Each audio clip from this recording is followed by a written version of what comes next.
Hello, Daisy. Hello, Shira. How is it going? It's fabulous. How about you? Same. Things are good. You know? Wonderful. I mean, it's Wednesday, right? Is today Wednesday? Yeah, it's today. I thought it was already Thursday. I started panicking. Um, I and the summer is flying by. it Flying by. is. I can't believe school is back. Actually, it, What? I, No. yeah, Where? it's back here. In Nevada. What? In August? Here in Las Vegas. Anyway, yeah, August 10th this week they start school, Wow. When do or they get maybe out? and some next week. What? When do they end? In May? They I must end think in in May. May now. Yeah, I always thought it started in September, right? So I Yeah. guess it's gotten earlier and earlier. Wow. All right. Yeah. I don't know. Well, I'm excited to get started today. Are we good to get started for Yes, today's episode? yes, we are. All This is our show today. right, it is our show, and I'm excited about that. So, hello everyone. Welcome to the Glass House, where we look at business from the inside and the outside to expose the gap between what's embedded and what's actually embodied. I'm Shara Halixer, founder and chief momentum officer of Engage 3P. And I'm Daisy Watkins, founder of DW Concepts and LumaPath.ai. I always have to say, in business today, if AI doesn't see it today, you don't exist. And I say this every week, and I mean it. We mean it from the bottom of our hearts that you have so many options of things you can do. We do not take it lightly that you are here with us today. We love getting your comments. Where are you from? What is exciting to you? What do you want to talk about? We want to make this more of a conversation and not just a broadcast. And unfortunately, that's the only option we have. That is, of course, unless you want to come be a guest, in which case, let us know because we'd love to have you and carry on the conversation. Um, this is, surprise, this is the last episode of our very first season. I cannot believe I'm saying that. This is episode 27. And it's kind of crazy to think that we've now started the 27th episode, but also that we've completed what we're I mean, it's random, right? We just decided this is the end of our first season, but we wanted to do a couple things, kind of have a formal kind of stop, take a little bit of a break. We're going to take off 3 weeks. Mhm. We'll be back in September when school's normally supposed to start. And we really want to hear from you. So we want to take advantage of the opportunity to tell us what you think, what you like, what you don't like, what you want to talk about. If you want to, like, again, if you want to be a guest, um, anything, right? We really do want to hear from you, and that's really important from us. Hello, Heather. Heather May is the best. Hey, Heather. So I really want to kind of kick this off, if I may, Daisy. Our first guest of season one told us a story, and this became kind of the underpinning of everything that we were going to talk about. And we really didn't know at the time when he told the story because it came out of nowhere in his episode that this is what we were going to keep coming back to. This was our friend Josh Allen Dykstra, who, quite frankly, it's pretty fun. Oh, there's Josh. It's really funny. He's a phenomenal storyteller. If you don't follow him, please do on all of the socials. But what's really great, the story that he told, and I'm going to paraphrase it a little bit, is a man works at this is imagine 100 years ago, right? 120 years ago, a man works at a department store. He manages it, and he sees all of the customers going past his door every day and going into the department store across the street. And he's like, wait a minute, I need to go know what's going on. So he says to the owner who's there, I'm going to go check this out. Why is everyone going there? Why aren't they coming here? And he goes over to the store because, they carry the same things, whatever. So he goes over to the store and he sees all the people filing in and they're walking around and they're all excited. And he realizes that all these people are there to see the escalator. The escalator was the new thing. Nobody had ever seen it before. These people are so excited to ride the escalator. If you've ever been to New York City and you've ever gone to Macy's in Herald Square, they have, I think, what might be the very first escalator. It's wooden and it's kind of crazy and freakish and a little scary, actually. But anyway, So he sees this escalator and he's like, that's it. I know what the problem is. And he runs back to his store and he says to the owner, I got it, right? I know what it is. They all have the escalator, you know. So he runs back and he says, I've diagnosed it. I have what we can do to fix it. I have the answer. And he turns to the owner and he goes, we need to install an escalator. Now, the owner is an incredible man, and he nods and he looks at the manager and he says, that's a great idea. Thank you. You know, great leadership. Thank you so much for taking the time, for doing the due diligence, for finding out what's going to help us. And then he takes a breath and he turns to the manager and he says, great. Where are we going to put it? Our business only has one story. We're a one-story building, right? And it's not a joke, right? I mean, it is a joke, but it's not a joke, right? Because he he went thinking, he was right. Customers were really excited. They went to the store, they saw the escalator, he diagnosed it correctly. Every part of that held up, except there was one thing that mattered, right? And he didn't figure that out, right? He didn't know really what he was trying to solve for was really the problem, right? And so he didn't put that together. He just found a solution and said, well, that's it. That's the answer. And every episode that we've done kind of to some extent comes back to that over and over and over again, which is I think really amazing, right? And so for these last 25 episodes before today, after that one, we keep having some version of that conversation, different industries, different functions, people watching the customers cross the street to go to look at the escalator, and then they may or may not come back.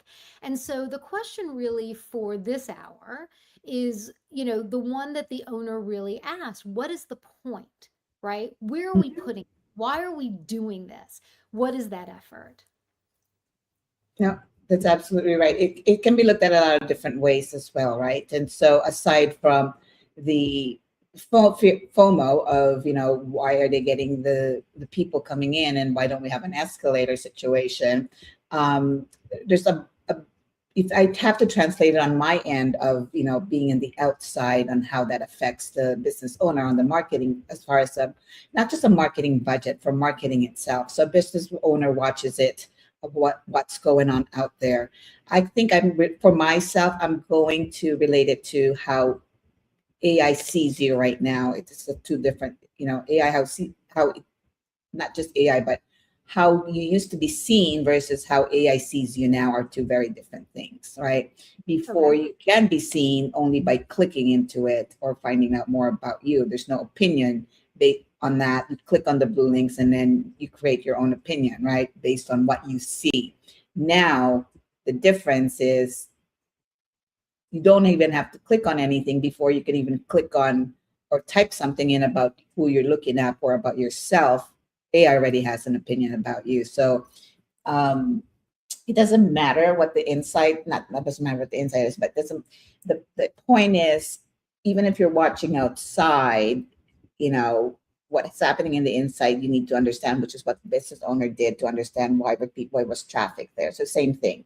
Make sure that you understand who your competitors are, number one. What are they Mhm. offering? And then how do you differentiate yourself in that space? I think that's also the bottom line. Is like, why are they stale? What can they do better to bring in traffic outside of building an escalator or anything else? So you have to fix the inside first. Obviously, there's something in the inside that's not drawing in the traffic. Yeah, and I could see that in the reverse, right? Like he saw from the outside why people were going across the street. His Correct. answer wasn't his answer was something that didn't make any sense from the inside, No. right? And so it wasn't it what he wasn't doing something wrong. Like he really was trying to be really helpful and really productive, and he saw something amazing. And you're right. I equate that so much to what's happening with AI. I just had a conversation yesterday with a client of mine. Mhm. The and I didn't even tell you this yet because we haven't had a chance to talk about it. They're really excited about AI. They're really excited about what they want to do. They really don't have a plan, right? That's what I'm working with them to do, is to figure out what is the plan around this transformation. And what's so interesting about it is the very preliminary conversations with the people who are saying, hey, I want, to use this, I want to use Claude, I want to use Perplexity, I want to use Microsoft, whatever it is. And so they're giving people a little bit of leeway. We won't get into that conversation today. We'll leave that back for Heather Maines to talk about the governance stuff, but we'll um well, to understand why it is that they think they need it. So one of the things he said to me yesterday, and we laughed about it for 10 minutes, is somebody said that one of the people came to him and said, well, I wanted to review my reports. And I said, huh, okay. So what you want AI to do is your job. Like you just want to be lazy and give AI your reports that you're supposed to be analyzing. And he started laughing and he's like, that's what they want to do. And I said, but that's not solving a problem, right? That's what this is, right? I want AI to do this, but is that the problem that's going on in the store? This guy saw the escalator. Now, what he doesn't know in that scenario, we've never talked about this, which I think speaks to what we're talking about now. Did anybody buy anything when they went in to look at the escalator? Right? Yes. It's Yeah. really right? So that's really great. You can have an I mean, how many malls do we remember? Well, now there's not that many malls left anymore, but like they put in carousels, they put in movie, whatever it was to get people to come to the mall, right? Did they Mhm. buy anything? Well, guess what? True. Amazon killed that. But right, so I think it's the shiny ball over and over and over again. And it happened 120, 500 years ago, whatever that is, and it's still happening today, and it continues to happen, right? It's human nature. We want the fun new thing, we want the toy. It- so I think that that's part of it, right? And our season has been a lot about that. What Mhm. is it that we're trying to do? And I would say the embedded is the escalator, right? That was installed. That system was live. They trained people how to use it. They sent an announcement. They wrote a policy. They told the world they have an escalator. Embodied is the people working differently on that floor that already existed to ensure that people are going to buy and not just Mhm. come in and ride the escalator, right? And Yeah. so I created change embodiment. I'm going to move this for a second, but I created Yeah. change embodiment for exactly this reason because nobody ever validates that second piece, right? And we've been talking about this now for 26 weeks. What is Mhm. it that leaders aren't seeing? Why are they moving so quickly? Did they skip the question of what problem are we trying to solve and how are we going to facilitate a solution that is really going to drive ROI? Mhm. And I talk a lot about not just ROI as return on an investment, which is critical, but I coined the term return on intention. What was the intention of what we were trying to do? And as we go through this process, is that still the thing that we need to do? And that's a much more expensive problem than just being blind to it because it Mhm. comes with a budget attached when we're doing this. When that first store put in the escalator, that was expensive, right? That was something that Yeah. they really needed to think about. The second guy was going to stick it through the roof, so I don't know what he was going to do with it. That might be more expensive. Well, I have to relate to what you said. What's the intention of it? And even though, like on my side, actually, when AI tries to find you, make sure that there's a buyer intent, right? Because you're not just putting a flyer out there. You're not just putting like the flowery words about your business and why you're awesome and stuff like that. But the buyer needs to have the when the buyer looks to type for something or look for something or research something, there's an intent why they're doing it. And so on my side, that's I incorporate that to the implementation that I do for my clients when I find those gaps is because they're going, am I going to get leads? And I said, well, AEO is yes, you're going to get leads, but what you want to understand is AEO, are you going to be not ranked, but are you going to be recommended? Are you going to show up the way you should show up, all tightly buttoned up and that they know exactly that everything's the truth. So now, and putting that out there, is your content intended for that viewer or that human to get that answer? So those are two things. So the intent of who you are and how you're selling yourself is also really important, which is called branding. So which is the core foundation. And same thing with you, Shira, right? So the embedded thing is like the leader needs to understand what the business is all about and really understand where the problem is for them before they can implement AI. And if they don't understand their business, that's another issue that you have to work with them about. There's no question, and it's not just AI, right? We talk about AI a lot. We always say this. We love AI. We think AI is terrific. We use AI. We think it's great. We're not anti-AI at all in any way, shape, or form. However, AI is a tool. And for any organization, big or small, a transformation, and I hate that word, and I've been trying for a year to come up with another word, and I can't come up with one, but any kind of change, whether it's I'm 3P, right? People, process, or platform, meaning technology. There's a lot that goes into that, and it's no small feat. And so, whether it's leadership change or reorganization of a company or process change or, anything or any technology implementation, um, it could be mergers and acquisitions, it could be anything. All of that is huge to any company. All of that has impact.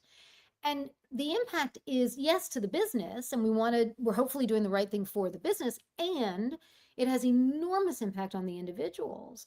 And so I have been saying ever since I created Engage 3P and developed change embodiment, we don't I don't believe that we need to manage change for people, for the thing that is changing, right?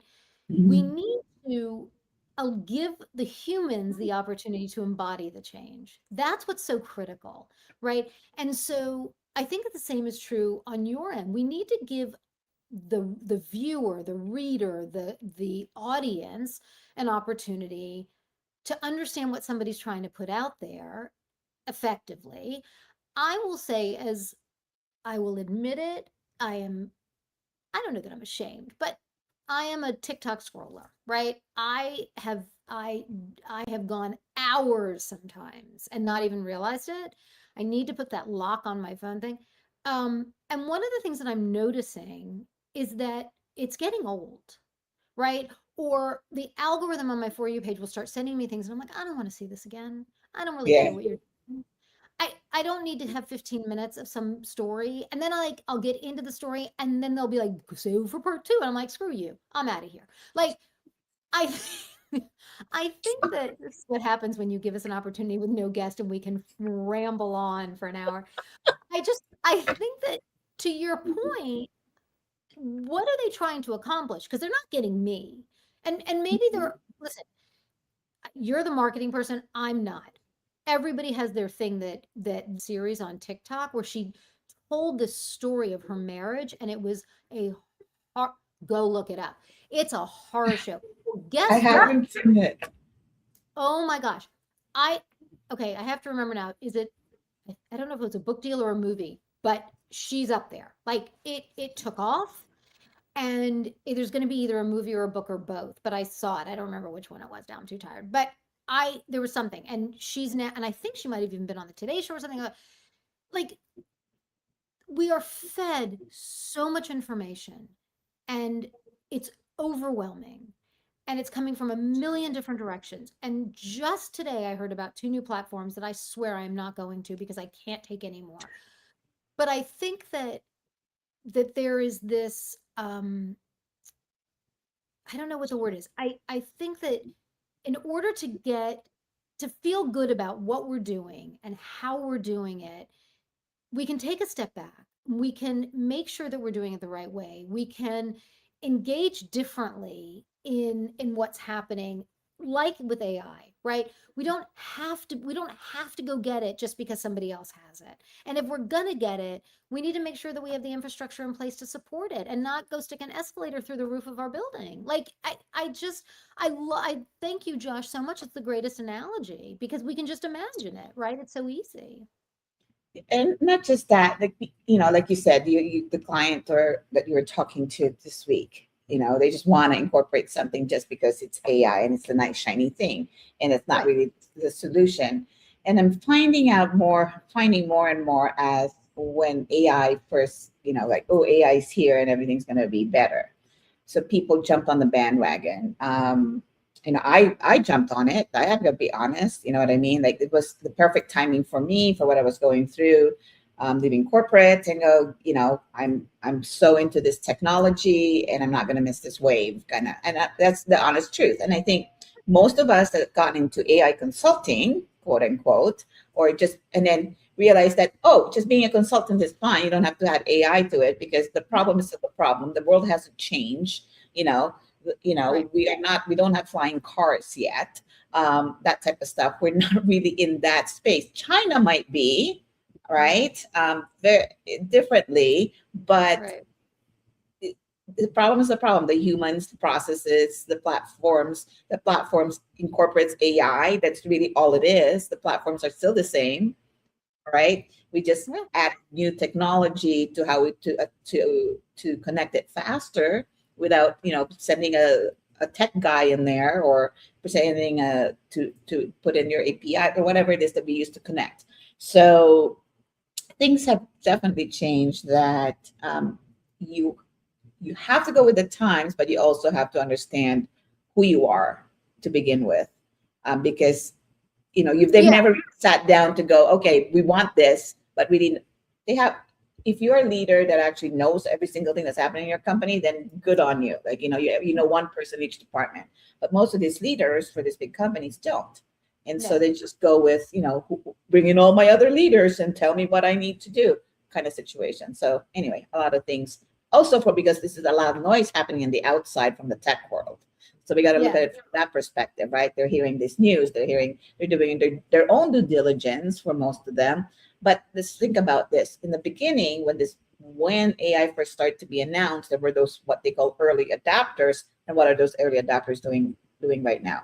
They're backing off some of that usage, not just because number one, what prompted them to do this more is the the cost is now. Before it was like, oh, cool. It was like more like an unlimited type of thing. Now the cost is a huge factor. Then who's going to run it? Because now the technology within AI has also it's now agentic. So there's another layer of knowledge and skills to run those, right? Right. And set it up. And so it's still going to keep finding another layer for the technology to change. And Well, so oh, sorry. your change embodiment needs to always be assessed, is what I'm saying. Always. Yeah. Always. I had a conversation earlier and somebody said we were talking about, learning about AI. It was really funny. And he said he spent a fortune to do an AI course, a weekend course, 3 days, a lot of money. Somebody was the expert. And he learned all this stuff. And on Tuesday, like 2 days later, I don't know if it was OpenAI or Anthropic, released some massive new change, and everything he learned was useless. And he spent thousands of dollars for this course. There are a couple of things that are happening, and I don't want to focus just on AI, and I want to get to the meat of what we're going to do Yeah. today because I'm excited about it. But we are moving at a pace. I think we talked about this last week or the week before. We are moving at a pace we've never seen before, right? As a world, right? And so that's part of where I think we need to take a breath and we need to say, great, this is all terrific. And let's take it with a grain of salt. To your point exactly, the promise by AI companies to massive organizations was we're going to give you these tools, are going to be super cheap, and isn't this going to be wonderful because you're going to get to lay off all your people and you're going to save all this money. And not only was it not super cheap, and to your point, cost so much more because of the data, guess what? It didn't do the job and they had to hire many people back. Okay, we all know that story. The other thing that I have found really fascinating here, this is the first time that I can remember in corporate world that if I go to my office, my technology in my office may be less than what I have at home, maybe less sophisticated than what I have access to personally. And that is groundbreaking to me, right? If I at home have Claude, which I do, and I can do all the API connects and I can do the Claude building and I can do the whatever all those things are and all the stuff. And I have access to everything as an individual. I don't need an enterprise license. I just need to spend $100 a month and I can do all of it. I can build agents. I can connect. I go to work and my company may not be there yet. And they certainly, from a governance perspective, are not just opening it up to anybody. So I don't have the cool tools. Yeah. That I don't ever remember that being the case in the corporate world before. So I think that's also where companies need to be really mindful. And what is that impact going to be? And so we're living, in a different time. I mean, that's it. And it's okay because it's always going to be different times, right? We're always going to have to move forward. That's very good point, Shara, because as they start bringing the humans back to their old jobs, as we all are hearing and seeing, or there's real hiring going on, to catch up, or whatever industry you are. So I think that if we have to look at, we have to do an actual research, I guess, on what are those types of companies, what industries are the ones that are bringing those employees back. Because we hear all these news, right? But we never really, I personally anyway, I'm sure there's somebody out there that's written a blog about it, or has something on TikTok that has kind of collected all this information, starts talking about it. And Mhm. so there is more people that are incorporating it, that actually, which leads to one of the stories that we're going to go off about today, about a company incorporating AI Well, into their yeah, base. let's do it, but Heather's got a great point here, so I Oh wanna yes. is it because you can choose without policy or permission? Well, you can choose at home, Heather. I can choose at home whatever I want. I have access to enterprise kind of tools that we never had before, right? I Mhm. remember when I was able to get Microsoft Office at home, right? Like Yeah. old as hell. Like you have to go to Staples and buy it in the box and install it into your computer. But You like have to have the code. the code and it's like telling a child today to like you see the video where you show like a 5-year-old an actual dial phone and they don't know how to use it and they're like pushing it and doing it. Um, but I think that you companies, smart companies, are not just going to give them permission to do anything because there's too much risk. We've talked about that before. The risk of, and again, talk to Heather Maines from Huge Data. This is scary today. It's intellectual property. There's all sorts of reasons why we don't want companies to just open up LLMs to everybody in the world and say, what can you do? So yeah, I think that companies are being smart. They're doing the right thing, but what is the person then going to expect to have? And and then again, that's why when I talk about training and technology, it's not like before we have to train them on enterprise technology because they're doing more at home than they're going to be doing in the office sometimes, right? It's like it's Yeah. amazing.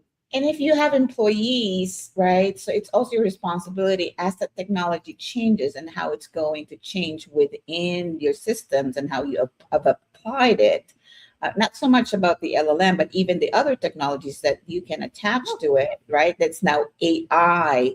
There's now an AI version of it. I mean, just look at all these tools. I'm looking at my tools right now. I've got Zoom, I've got Calendly, and they all now have this AI feature in them. And when they first came out, I'm like, what am I using AI for Zoom right now? And they keep giving this promo about you can do your documents, you can do your presentation, and it now asks me if I want to make it something. I'm going, whoa, I can't. I have other AI things to learn. This is not my priority. You know what I mean? But if you're constantly well, on, you know what I mean? So this all these layers are coming out now. You have to now tell your staff, like, if ask them, are you comfortable with this change that you're seeing within the apps that you are now using? You know what? Those little things matter now too. well, and let me tell you something. Again, it's not perfect, right? We're nowhere from perfect. I use Fathom as my note taker. I use Mhm. HubSpot as my CRM. After every single call I have, brilliantly, Fathom will give me tasks. Well, it's also picking up stuff that if I say to you on a call, I need to go, oh God, Daisy, I got to remember, I got to go to the grocery store and pick up that. It writes it in my task and then it's in my CRM. I'm like, I don't want you to that's not helping me because then I gotta go delete it and then it reminds me and then I gotta so it's just oh my god, we could talk about this all day. I want to get to our exciting stuff that we want to do because here's the thing. We thought for today, for our last episode of the season, aside from thanking everybody who's been on, which we will do. Um and please, please, please, I want to say, I did a post yesterday, I think, thanking everyone that's been a guest and why, and they've just been so amazing. And I encourage everybody to reach out to all of our guests and say hi to them and meet them on LinkedIn. Um, you and I share videos all the time. One day we'll share. One day you and I sent each other the same video almost at the exact same time, which was hysterical, on social media. So we talked about doing this and like, what do we talk about when it's just the two of us? Because we talk almost every day. And we talk about these videos, and you sent me one. We're not sharing this one today because I still don't believe it's 100% real. Yeah, Somebody did a video about Anthropic. I think it was Anthropic, right? Was it it was Anthropic or Anthropic. Isn't that right? It's fact checked about the actual event happened. The thing Okay. is happening, but the video was so blown out of reality. So there's this AI video about these big machines destroying precious books because AI is consuming the books or some nonsense. And I thought it was inflammatory, and I said, let's not use this when it doesn't make sense. But we wanted to go over a couple of the videos that we really love and we think are really kind of truth telling and interesting, and hopefully you guys will like it as well. And we encourage it. If you, I want to say this, if any of you find great TikTok or Instagram videos, please send them to us because we love seeing them and we can talk about them. But I want you to kick it off and get started with our first one because I think so. We're not doing an outside in story, but we're gonna Just gonna do show this. a couple of videos. All right. Yeah, So yeah, yeah. typically every week we bring in a story from from outside the room because the glass house is not just about our own experience, right? It is about Right. what's happening out there and the people that are watching this. This week our outside story is actually the full segment. We have pulled two videos. Nobody has asked to tell these stories. Nobody was paid to tell them, and in one of them somebody saw it coming. And we are running two of them this time. And so we have our outside story. One of the first outside story this week is Cisco just gave all 90,000 of its employees their own AI agent. Not just AI to use, but an agent. Okay. But the number isn't the story. Here's what we're going to see. We're going to see watch what the system does before it even answers. Let's play the clip. Getting their own AI agent. But the real story isn't the number, it's what the agent does before it even answers you. Starting at the end of July, when Cisco's new fiscal year begins, every employee gets a personalized AI assistant that can handle tasks, answer questions, carry out multi-step work. That's a massive rollout on its own. But here's the part most coverage is glossing over. Cisco's system doesn't just hand everyone the most powerful AI model and let it go. It automatically decides which model to use for each task, picking the cheapest, most efficient option to get that job done, and only reaching for a heavyweight model when the task actually needs one. Cisco's CFO, Mark Patterson, put it simply, the system knows which tool is most effective and most efficient, so it's not burning resources on expensive models for simple requests. Most of this runs on infrastructure Cisco built itself, which gives them more control over both cost and data security. Patterson uses his own agent daily, mostly to benchmark Cisco's financial performance against competitors on things like revenue growth, R&D spending, and on the finance team, AI is already writing 80 to 90% of the first draft of Cisco's mandatory financial filings. So the headline isn't company gives everyone AI, it's company built a traffic controller for AI. That's a much harder problem, and it's the one most organizations have yet to solve. That's the brief. Cisco just told 90,000 employees they're each getting their own. Okay. So, What are your talk thoughts to on that? me. What does that mean? Yeah, I mean, that's affecting the inside big time. Yeah. So how do you see that in your world, and how when other leaders see that and hear that, what Well, what listen, would your expectation be, the reaction would be?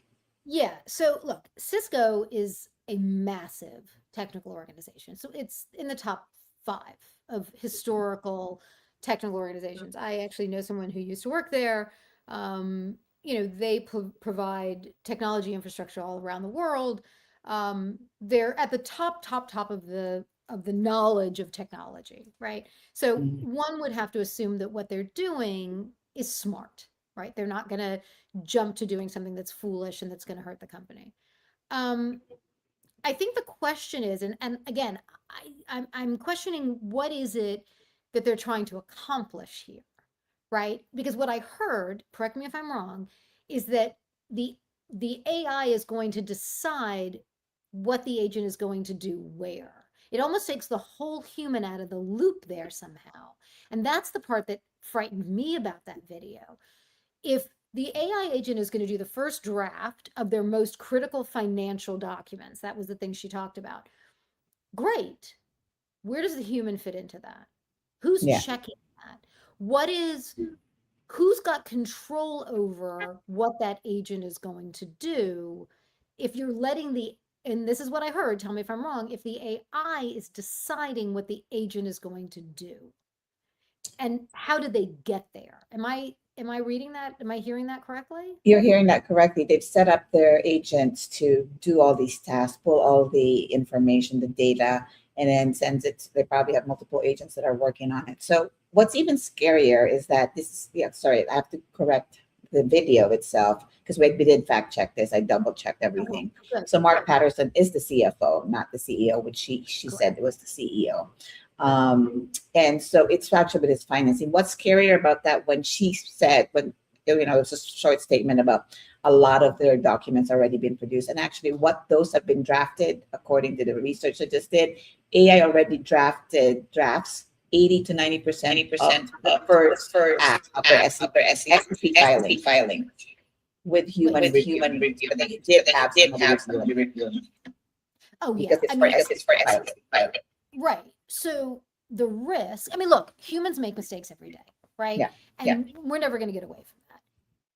We put guardrails in place and checkpoints in place to make sure. We talked about guardrails last week, right? Which I really love. So we put them in place to make sure that we're protecting our people. And so one would have to hope that they're doing the same here, right? Yeah. Finance is an interesting area to focus on AI because it is very black and white, right? 2 plus 2 is always going to equal 4. Maybe there are a couple of people that don't think that, but that's another conversation. But I think that's a brilliant place to start because I think there's no interpretation in that, right? I used to say, it was so funny. When I was selling HR software, I sold talent management, right? I sold human capital management. And they would say, let's talk about payroll. And I said, oh no. I said, payroll's not an HR function. Payroll's a finance function. I'm here to talk about the strategy of your humans. And these are tools that work on the strategy of your humans. There is no strategy to payroll. We don't sit down one week and go, I wonder, is it a good strategy to pay taxes this week? Maybe not. Right? Like that was, and I love when I make you laugh. And so that's where I think this is a good, you're going to make me laugh. That's where I think this is a good opportunity to say finance is a great place to start AI, right? Because it's tedious work. There's a lot of room for error at the human level. And I would hope that AI would have less hallucination when it comes to doing math than adding and subtracting than it would, creating, I don't know, creative stuff, right? That's a different kind of thing. So maybe that's a good place to start. Absolutely. Both. I laughed hard when said payroll because payroll is also kind of chart, right? So you gotta it's under finance, but HR drives the activity with payroll. And so this perhaps where the disconnect is internally with I mean, I need to understand their payroll, so the system is the process, right? Right. They're not receiving their HR, so who are they pointing the finger?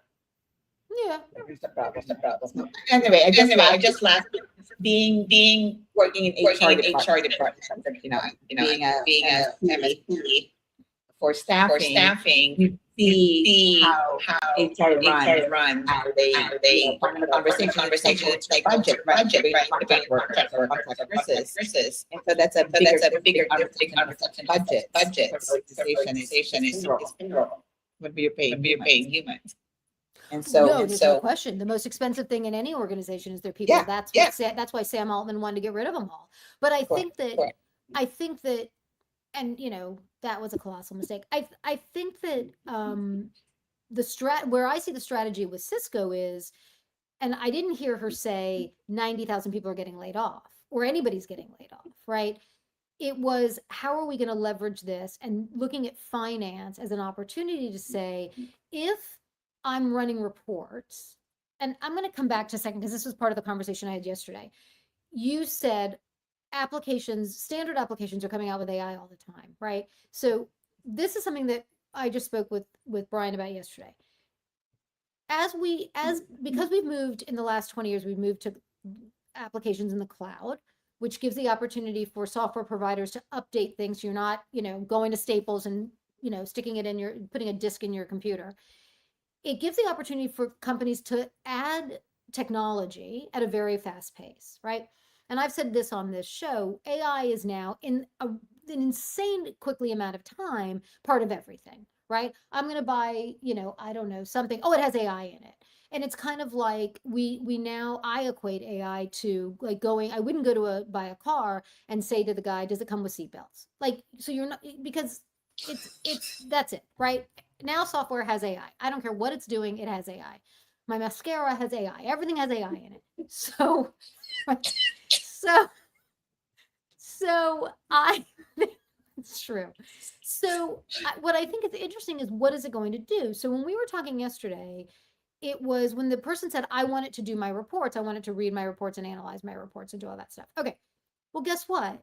The tools, the ERP tools that they have in this organization are going to have the AI built into what they've already bought that's going to do that work, right? So it doesn't need we don't need to go get OpenAI or Anthropic or anything else, or even, they're a Microsoft shop. They don't need to use Microsoft AI in order to do the thing that the tool's going to be doing. Does that make sense? It's like it becomes redundant.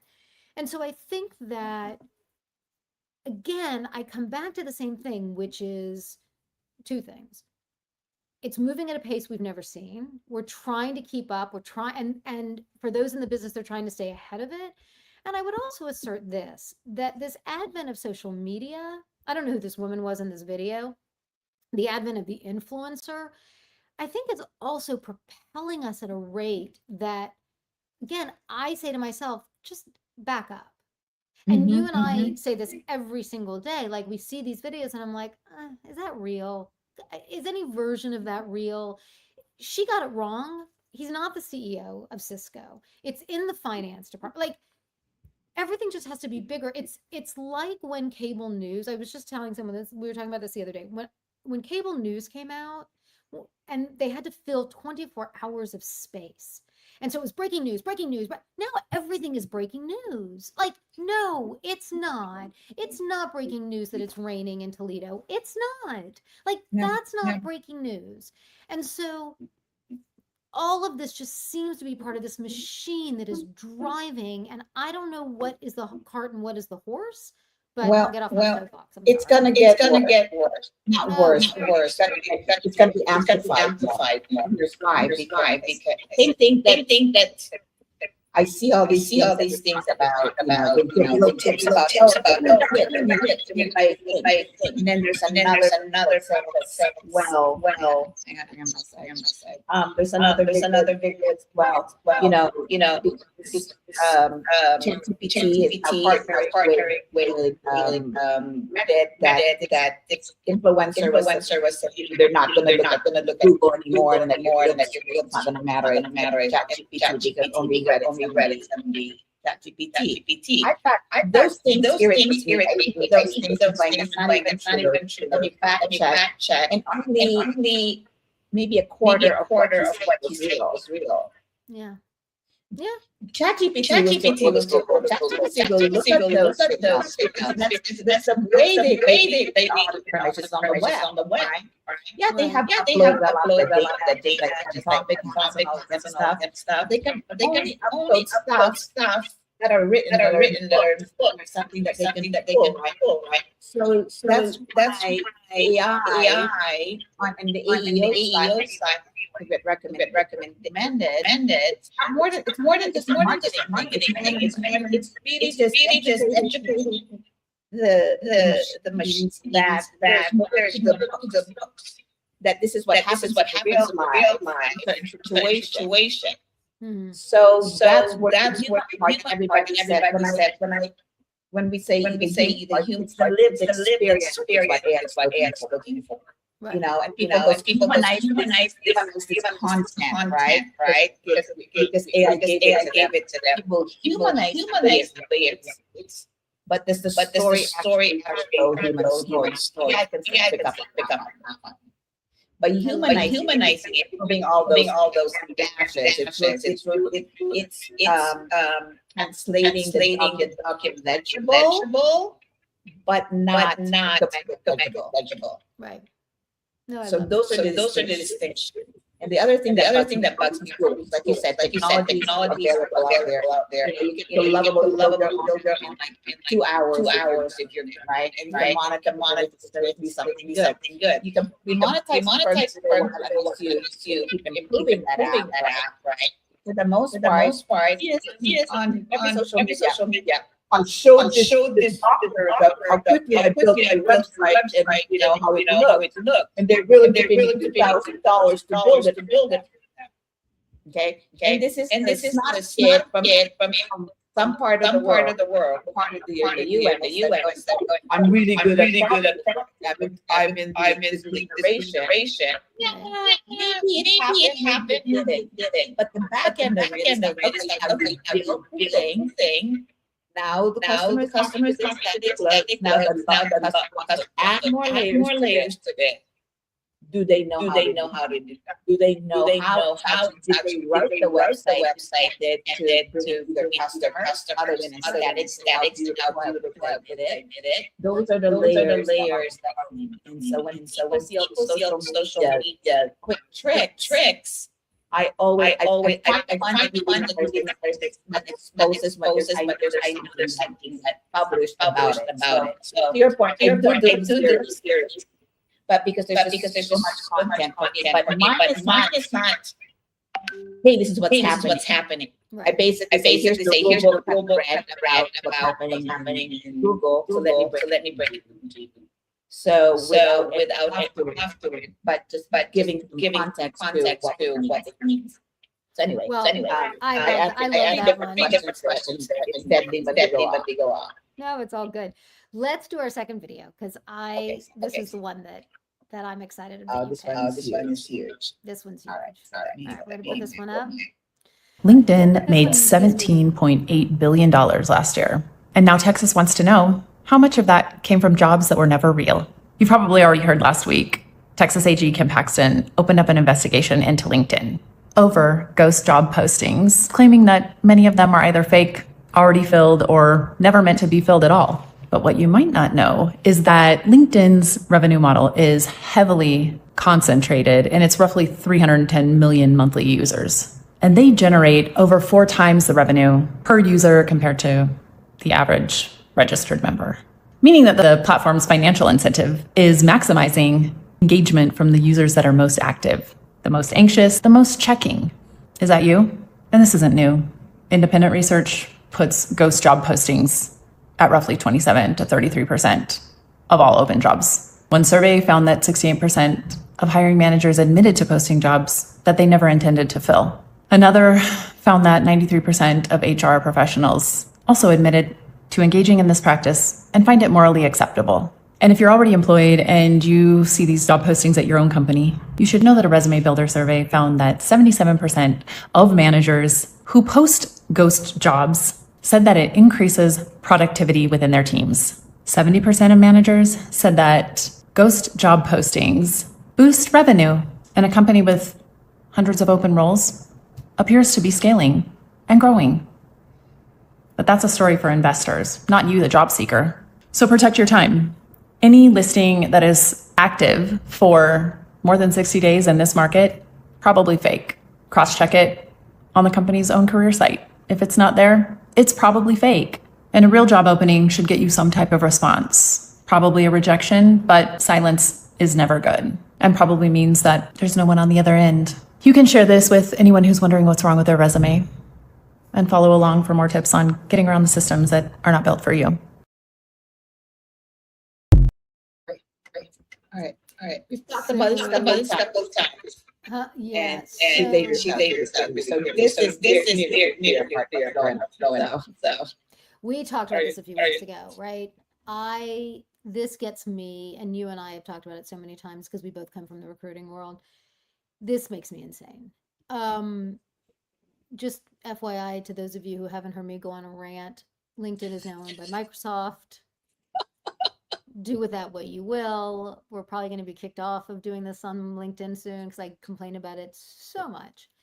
I really, I am, when she said the thing that hit me hardest, because I knew all of this, the thing that hit me hardest is she said, if you never hear from them, it was never real. It was likely never real. I knew that going in when I was applying for jobs and send it out over 850 times. I knew that. Why did I know that? Because I sold HR technology, because I used HR technology, because I implemented HR technology, because I bought HR technology as a chief HR officer, because I know how it works. And you set it up so that there's a rejection that goes out, right? And so the notion that I was sending out, you know, applying after applying after applying, and I applied to over 850 jobs and probably got 10 rejections in a year, told me something. Now, I didn't equate it to the job didn't exist. I don't know what I was so frustrated. I don't know what I equated to, but I it's this is revolting to me. It's and I have someone that I know that I used to work with. He was a client and then he became a colleague. An amazing human being. And he is posting every single day on LinkedIn the most incredible things ever, trying to get attention because he's not getting jobs. And I give him the most unbelievable credit. I've sent him to people that I know. You know, he does product management, so it's a unique field. But I mean, I find this disgusting, and I, I don't know. I just it's infuriating to me, and the validation is great. I mean, I think that you did the research. What she's saying is true. Everybody's talking about this. I hate to say that, but everybody is talking about this. We've seen multiple things. We've talked about it on the show. I think it's just awful. People are at their most vulnerable when they're looking for work and don't have jobs to take advantage of that. Be better, LinkedIn. Be better than just thinking you need to make billions of dollars when people are desperate. It is disgusting to allow that to happen. It is. It's one thing for outside LinkedIn, like to Indeed, whatever job search for out there. I think it's still around. I don't know. That's embarrassing that I don't know. But if you think about it, so a lot of the real jobs, you need to work with the headers of the world, as your recruiter, so somebody helping you with your job. Are those jobs, the real jobs are almost not posted. Well, that no question, right? And Heather May, who has been our guest and who is now hopefully still with us today. It's there's so much of what makes a great recruiter, but first and foremost, you're not lying to your clients. You're not lying to the candidates that you're supporting. You're not going to tell them something and not do something. I mean, it doesn't make them, they don't make any money. But yeah, I would always recommend people find great recruiters. There are crappy ones out there. Heather's not one of them. Heather's one of the best I've ever seen. But I do think that and just FYI, if anyone ever says to you, "Oh, I'm a recruiter and pay me and I'll find you a job," go find someone else, right? It's always the company that pays, and at least in the United States. Yeah. But I think that, like I said, what really bothered me so much about this whole scenario is that it just feels like it's preying on the most vulnerable and and she said their model is to get people to engage. Well, who's going to engage more on LinkedIn when you're looking for a job? You're going to be on it for 8-10 hours a day looking for a job. And I don't understand it's motivated when the company has employees are motivated to we're growing. I don't understand perhaps, or maybe I would imagine coming from the corporate world and big offices and employees that it's almost like they're scared of their job. So correct me, my mind's wrong about that. No, I understand it. So the notion is, if I see that, let's just use them because they're so horrible. Let's say Microsoft is hiring for 700 jobs, right?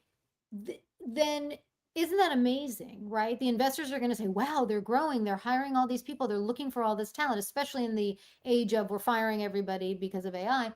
Then investors are saying, wow, that looks fantastic, right? Now, that doesn't mean that somebody's going to invest more, but it does mean if you're a small time investor, if you're an individual investor and you see lots of activity happening with Microsoft, you might say, hey, I'm going to move my 401k money into Microsoft. They look like they're growing, right? I mean, one would hope that hedge fund manager or portfolio manager would be a little smarter than that. But I think I think that it really it speaks to what we talked about earlier, which is this idea of having to be seen, having to be the influencer, to be more, to, I mean, I say this so ironically as we sit here doing a podcast talking about our businesses, but I also think that that stemmed from the fact that it's so hard to be seen now. I've said a lot this week that I feel like when I'm on LinkedIn, I'm screaming into the wind, right? I'm trying to tell people about a business I've created. I'm passionate about it. I love it. It means so much to me. I'm so excited about what I've done. I really believe that I can change hearts and minds and organizations to do good in the things that I'm doing. And I'm screaming it out there. And it's just, who's going to hear it? And I've told you this before, like I'll see a post, I'm like, oh my God, that's so exciting. And then I turn to sneeze and it's gone and I can't find it. Right. And I try to scroll and find it and find it and it's gone. And if it's not somebody I know, I'll never see it again. And that's the kind of stuff that I think is just, again, it goes back to that, it's overwhelming. Yeah. Yeah.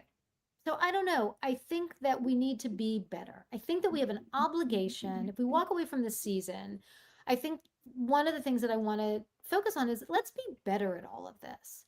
Let's be better as individuals. Let's be better at what we do. Um, it's not hard. It's not hard to be better. I don't know. I just think that, again, AI is great. It's great. It's fantastic. It's amazing. I love it. I remember I was thinking about this earlier before the show, and I didn't tell you. I remember when AOL came out, again, because I'm 900 years old, and I was a kid, and I had a computer, and I remember, I swear to God, I will never forget it. I just gotten like a color monitor or something, and I got my first, I signed into AOL, and I think it was like a box with the weather around the world and something. It sounded like my grandmother who like said when television came on and it had a thing, like a screen or something. But it, like, I could chat with people around the world and I don't even remember what you could do. And there was just these colored screens. I sat up all night long. I remember sitting at my desk in my room. I was up all night long. I didn't go to sleep. I thought it was the most incredible thing I'd ever seen. And I am the granddaughter of a man who, my grandfather loved technology. He had everything first, no matter what it was, no matter how expensive. He wanted, so I come to this naturally. My grandpa George, he was the best. I just think that we need to be mindful. And I think your ability and instinct to always fact check, to always say, is this true? Is this really what's going on? What are we trying to do? How can we do it better? How can we benefit what we're doing and what our clients are doing to make sure that we're doing the right thing? I think I think that's what my takeaway is, because we're never going to be short of information and opinions and all that other stuff. So, Yeah. So it's true. part of what I loved about the show. Yeah, I try to do my correct those things, but there's so much of them out there. So if I can capture that, I'm able to actually just listen to most of my videos or posts, then we have done something good for the world, whether 10 2 people, and those 2 people will talk about it, hopefully with things come out of facts and the data that we hear. That's the most we can help with the change or what we can affect. Yeah. So we can't do it at a glance, so we have to do it with the podcast, and hopefully people will watch or hear, or even later on come back and when we're not live. I mean, so we are doing our part, I think so. and I think we have to look at it as big, not just baby steps, but that's the most that's what we can do at this point in time, at the present moment. I'll take it. All right.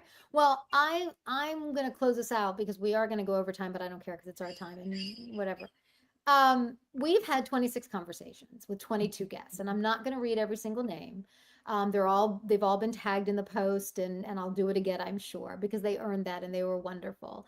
A few of them really changed how I work, and I have to call out a few of our superstars. You're all superstars. All of you are just so close to my heart. but there were a few. And the first one is my friend Wendy Kuhn, who was in episode 21. She told us about one of the largest professional services firms in the world pulling an AI written report off its own website, and with 45 sources, and 5 of them were real out of 45. And the firm had a rule requiring humans to validate the work. It wrote itself, it wrote the rule itself, and no human did it, right? So there you go. You always talk about love Marcus Mossberg. Yeah. In episode four, we embedded connected from what was embodied. A plan built expect matching anybody else. Yeah. Okay, my other all-time goes down as favorite is episode 5. This is our friend Laura. Laura is a chief HR officer, and she had designed workforce transitions for years, and then she received one herself. She knew exactly what day 7 and day 30 to do with people who stay, right? We talked a lot about the difference between sitting Shiva and going to awake. What happens when people are transitioned out of a company? The decision gets executed, everybody leaves, and everyone left behind is just standing there abandoned, and the impact that that has to an organization and to the humans in it. Well, I'm picking two people. Okay. And two Heathers. Let me start out with lovely Heather on judgment. The process was left funding. Okay, and means on what we're feeding AI for the company to prove if it ought, which she raised the conflict she ever said. That's amazing. You know, every one of these guests said yes to coming on the show. We had no catalog. We had no guarantee anybody would watch. They supported us and they gave us their honest versions, not just a polished ones. We had amazing conversations that were just incredible.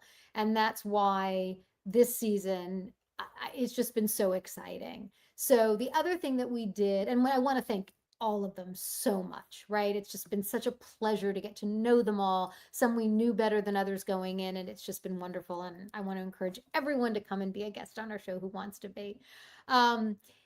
We also started a number of weeks ago doing something new that I think will continue if you guys like it. And it's our one action item, just a little takeaway that, you know, in the week ahead, and in this case, in the 3 weeks ahead, that you can do based on the episode that we have. So mine this week is really simple. It's name one thing, the next thing that your organization has funded, and then answer 2 questions out loud. What does this solve? Right? Think of the escalator again. And then where does it go? Meaning, what process carries it and what people are going to embody it? If either of these needs the product name to make sense, stop before you do it, right? Think about that escalator. Do you have another story in the building for it to go to, or are you going to put this thing through the ceiling? I'm just saying. So for me, it's really asking, obviously using AI, is that when think about your best customer. So think about an intent. What your best customer before having something. Think about that. Like how did you get this customer to sign up? What was important? So you know, ask that AI. You know, before they hire you, what the customer asks you, and then read what comes back.